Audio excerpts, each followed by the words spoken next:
If you notice that every time you reach a milestone or even partake in everyday life activities, they try to mimic what you do, all while being snide about what you've already done, then you know you have a problem on your hands.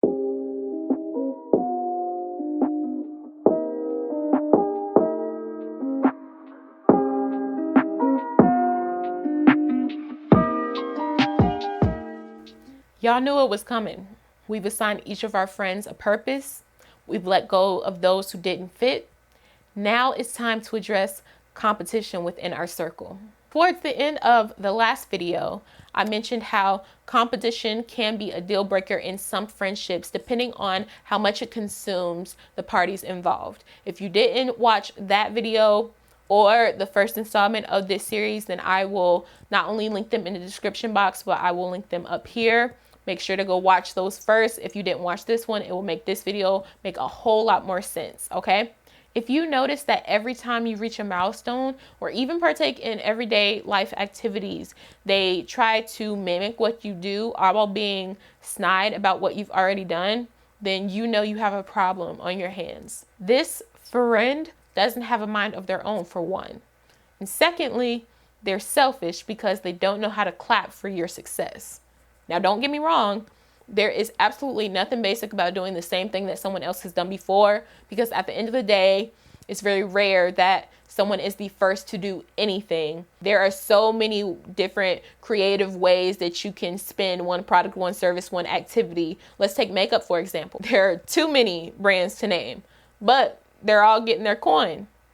So that just means there's room for everyone. So if you see a friend and you're genuinely inspired by what they do and you want to make your own original mark in your own original way in their same industry, I say go for it. They wouldn't be a real friend if they got offended or tried to stop you. Because at the end of the day, this selfishness, that can work both ways, sis. At the end of the day, when it comes to competition and friendships, you need to be able to differentiate envy and motivation. Now that we've addressed obsessive competitiveness, let's talk about some healthy competitiveness in friendships. So you've got your circle and they are solid. I mean, they're hard rock solid. They holding you down and you holding them down, and y'all all in this together. Okay, insert High School Musical. Now, using myself as an example, we all know I'm a very focused individual who is obsessed with creating progressive impact. I mean, hello. Whole self-development brand over here. Now extending the spotlight to my inner circle, they aren't all bloggers. Actually, none of them are bloggers, but they are focused. They are driven. They are impactful, and they inspire me. They're there for me. They clap for me. We are able to have healthy conversations about our goals, both individualized and shared. I mentioned my best friend Shy of over 15 years in the first installment of this series.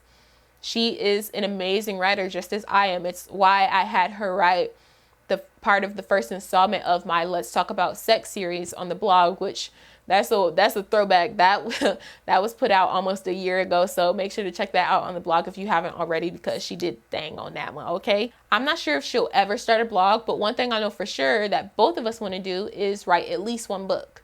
She's been writing poetry and fictional books for years. I used to do it too in like elementary and middle school during writing time. Y'all know what I'm talking about. But this area is where Shy really dominates.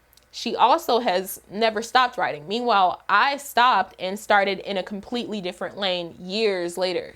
And even though right now she's out here saving the world, being a nurse, and I'm out here building this brand, I know for a fact that one day we will both publish our books. She'll dominate the fiction world, maybe even get her Tupac on with a book of poetry, or even write a nonfiction book about sexology.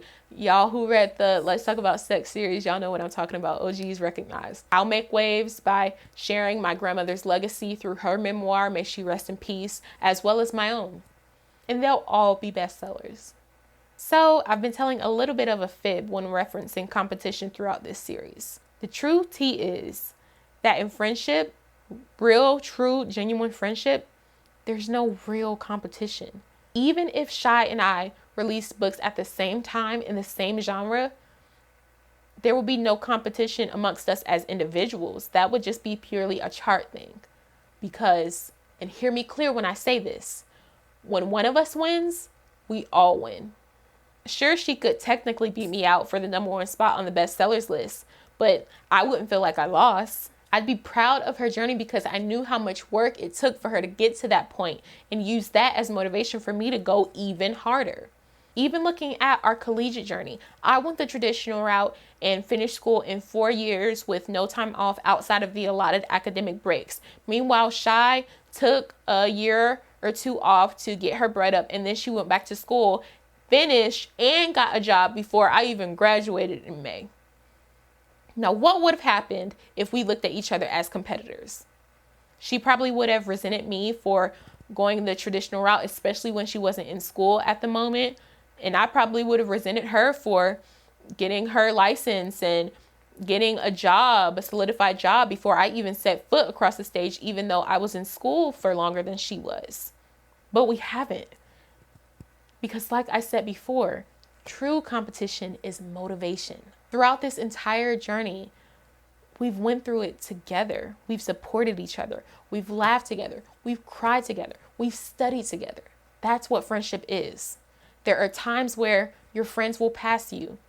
There were times where you will pass your friends. But whatever is for you is for you. So don't get sidetracked or intimidated by what that friend is doing. Clap for them and use their wins as motivation to stay focused, because there is room for all of us to win. So I hope you guys enjoyed today's video. I also hope you guys enjoyed the Let's Talk About Friendship series as a whole. I look forward to doing a lot more series on this channel. Let me know what you think down in the comments below. And make sure to like this video as well as subscribe if you're not already, and click the bell next to it to be notified. I love you so much, bougie bosses, and I will see you next time. Bye.